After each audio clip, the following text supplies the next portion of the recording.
to. So what we've done over the past few days is we asked hospitals, look at just those new cases who are coming in, right? Yesterday, 600 new cases. Where are those people coming from, and what can we learn from those people to further target and refine our strategy? When you look at where they're coming from, they're primarily coming from downstate New York, which is not surprising. Basically equally distributed. Long Island is 18%. So that's a number that jumps out at you. Rockland, Westchester, which is where we did have a problem, that's down to 11%. When you look at the racial breakdown of who's getting hospitalized, you see it's disproportionately minorities, disproportionately African American and Latino, again in downstate New York. Higher percentage male, 52-48. We don't know exactly why, but the virus doesn't discriminate generally. And a very high percentage comorbidities, which is what we've been talking about and which we understand, which is not a surprise. This is a surprise. Overwhelmingly, the people were at home. Where there's been a lot of speculation about this, a lot of people, again, had opinions. A lot of people have been arguing where they come from and where we should be focusing. But if you notice, 18% of the people came from nursing homes. Less than 1% came from jail or prison. 2% came from the homeless population. 2% from other congregate facilities. But 66% of the people were at home, which is shocking to us. Disproportionately older. But by the way, older starts at 51 years old.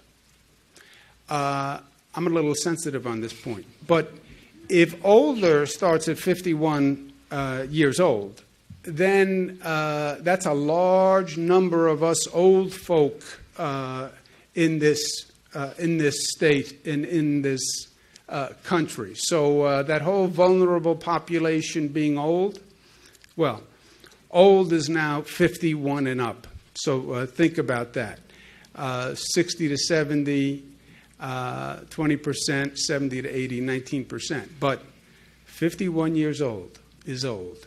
Okay. Then I am very old. Transportation method, we thought maybe they were taking public transportation, and we've taken special precautions on public transportation, but actually no, because these people were literally at home. 2% took car services, 9% were driving their own vehicle. Only 4% were taking public transportation, 2% were walking. 84% were at home, literally. Were they working? No. They were retired or they were unemployed.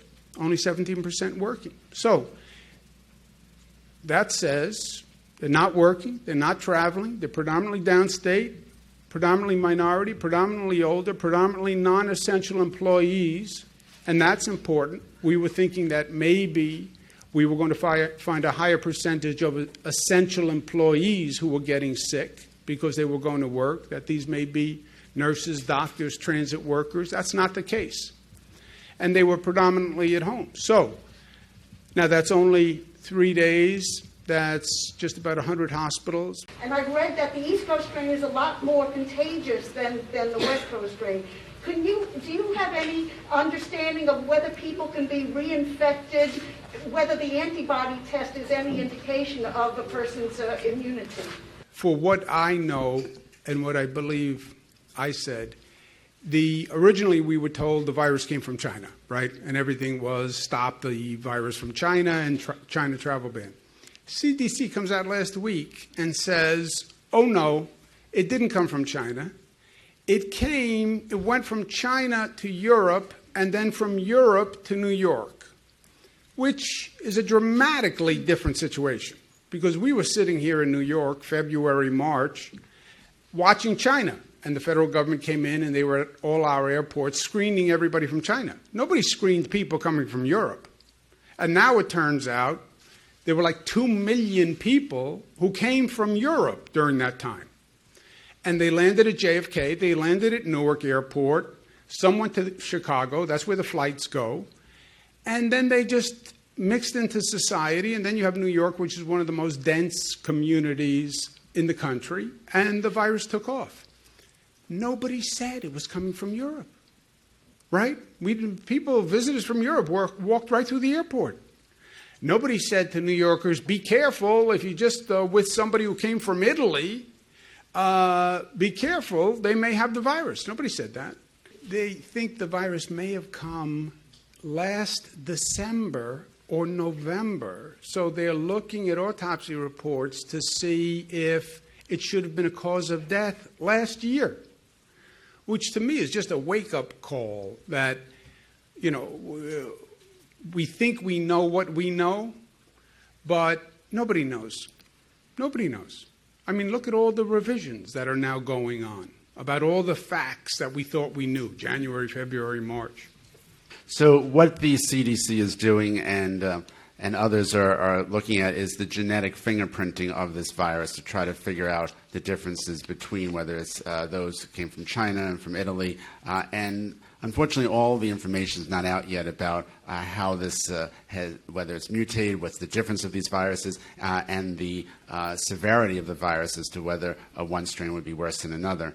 Regarding the antibody issue, as the governor said, initially the feeling was that one has antibodies, they should be protected. But we continue to learn more about this virus every day, and that's one of the things we're going to learn more about is the protection from when you have antibodies and what that means, and also for how long that protection would last if one is protected from that. So it is a great question, and it's hard to give you an answer at this point right now because there's still more research to do.